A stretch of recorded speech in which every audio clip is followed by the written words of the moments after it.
Imagine a vehicle that cost $3 billion in the money of the 1990s. To build this machine today would cost nearly $8 billion. It is the most expensive, most advanced hunter ever built by the United States Navy.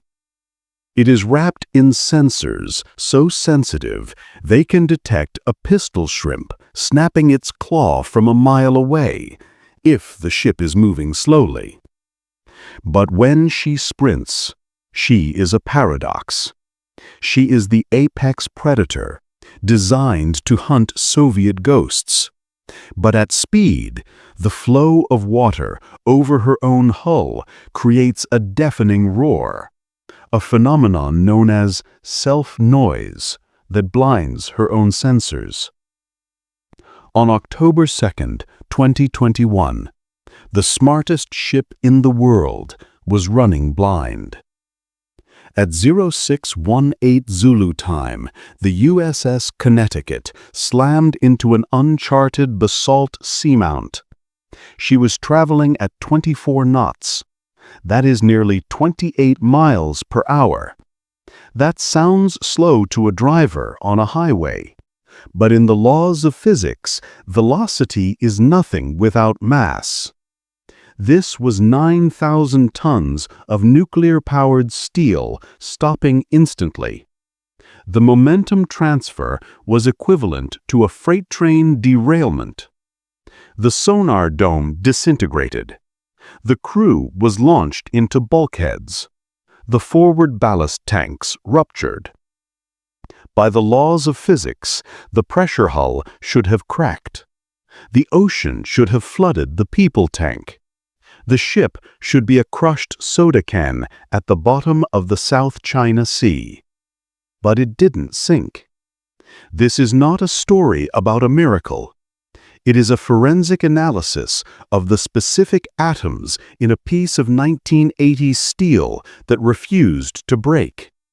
It is an indictment of the terrifying normalization of deviance that led the crew to mistake a volcanic wall for a school of fish. And ultimately, it is an exposé of industrial Alzheimer's. We will look at how the U.S. Navy forgot how to build its own ultimate weapon. Welcome to the edge of the impossible. This is Apex Engineering. To understand why the Connecticut survived, we must first understand why she was built. The Seawolf-class was the result of Cold War paranoia and unlimited defense budgets. In the 1980s, the Soviet Union launched the Sierra and Alpha classes. These were titanium-hulled monsters that could dive deeper and run faster than anything the U.S. Navy possessed. The Pentagon panicked.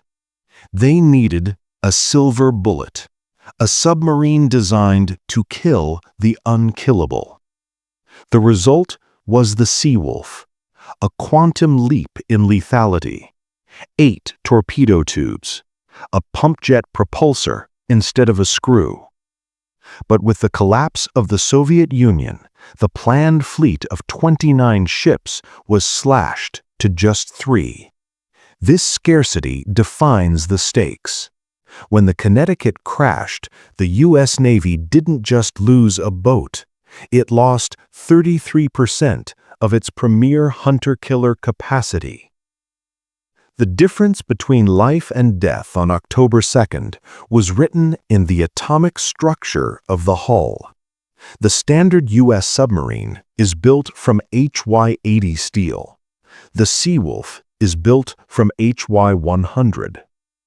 The number refers to yield strength, 100,000 pounds per square inch. But strength alone does not explain survival. Glass is strong, but it shatters. The Connecticut needed toughness. HY-100 is a low-alloy, quenched and tempered martensitic steel. It contains roughly 3% nickel. This is the critical element. In standard steel, cold temperatures cause the crystal lattice to lock up, making it brittle. In the deep ocean, standard carbon steel experiences the ductile to brittle transition. Under high-velocity impact, it doesn't bend, it cracks like a ceramic plate. The nickel in HY100 suppresses this transition.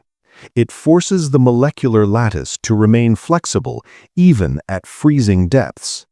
When the Connecticut hit the mountain, the steel didn't shatter. It yielded. It stretched. It absorbed the kinetic energy through plastic deformation. It was a 9,000-ton crumple zone. But there is another secret.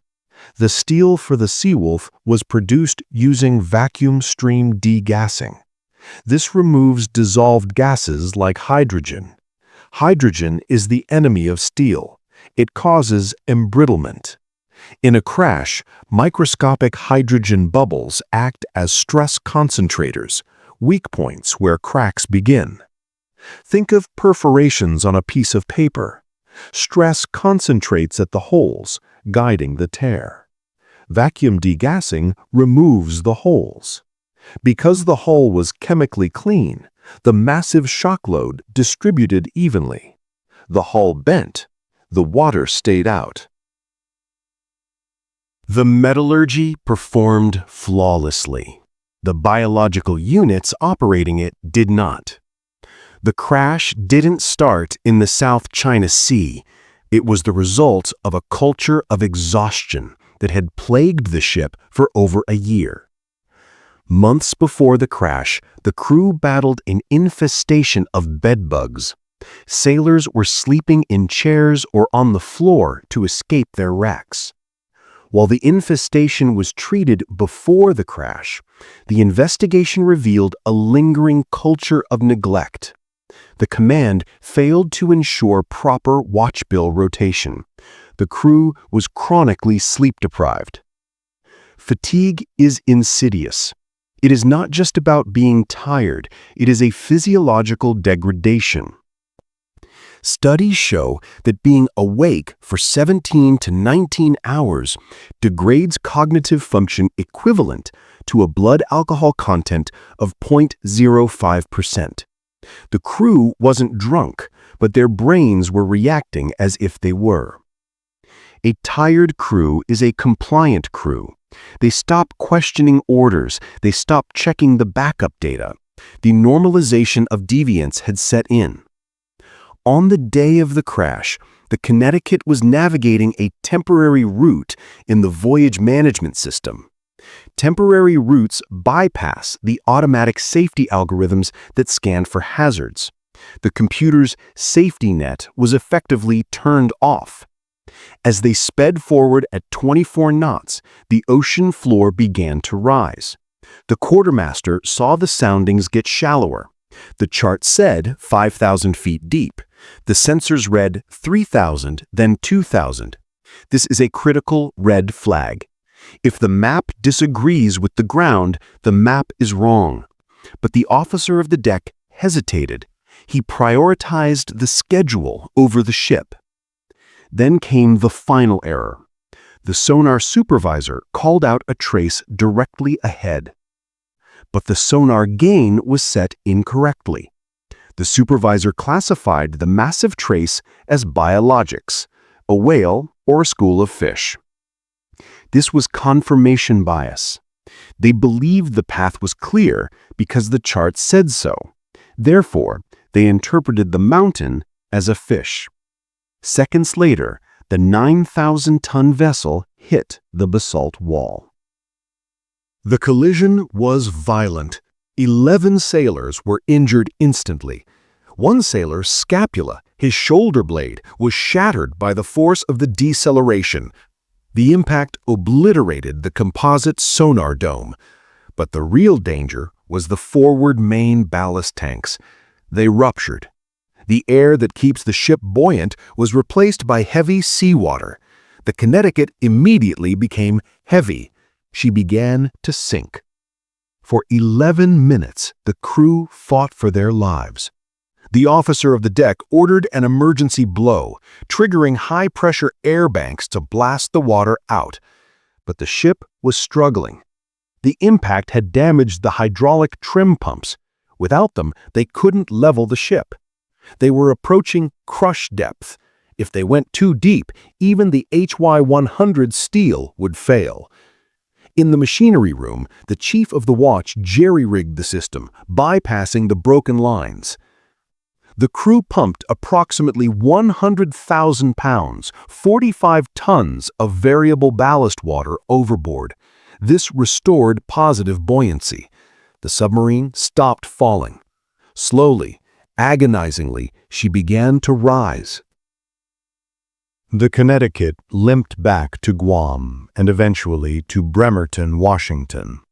But as engineers inspected the damage, they realized they were facing a new kind of disaster. The Connecticut is an orphan. The Seawolf-class production line shut down over 20 years ago. There are no spare parts.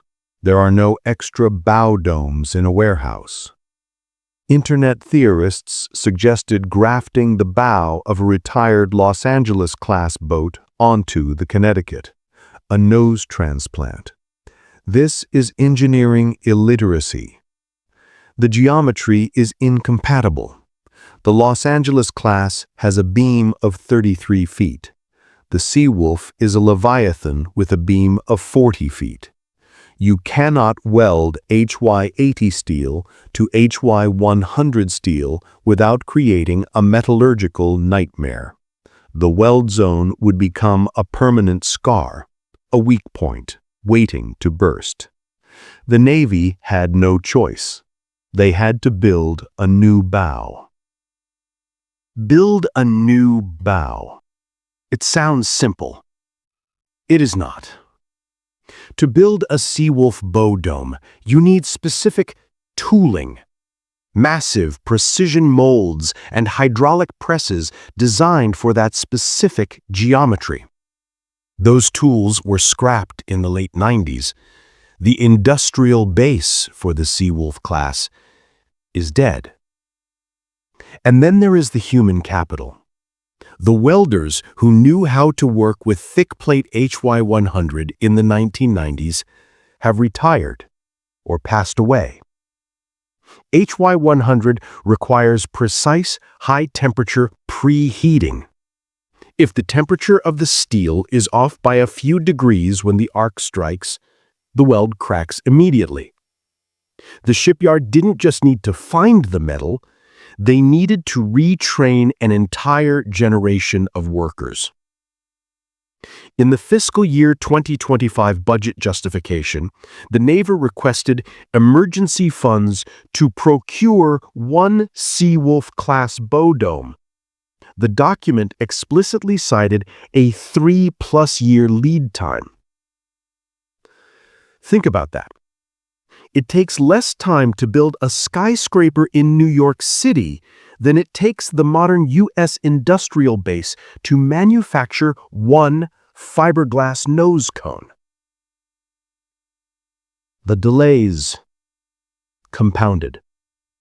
In early 2023, the Navy discovered that the drydocks at Puget Sound, including the one holding the Connecticut, were seismically deficient. The irony is bitter. The submarine survived hitting a mountain at sea, but the shipyard designed to fix it might collapse if the ground shakes. Work was halted. The Navy had to reinforce the walls of the drydock before they could touch the submarine. These cascading failures have pushed the return to service date to late 2026 or 2027. The total downtime will exceed 5 years. 20% of the submarine's remaining life lost to industrial entropy. The repair bill is estimated to exceed $300 million. But the lesson of the Connecticut is not about money. It is about the limits of technology. The HY100 steel performed a miracle. The shock hardening worked. The engineers of the 1980s saved the crew of 2021. But you cannot engineer a way to bypass the failures of the human mind. Fatigue, complacency, and confirmation bias can sink a fleet faster than any torpedo. The steel held. The system broke.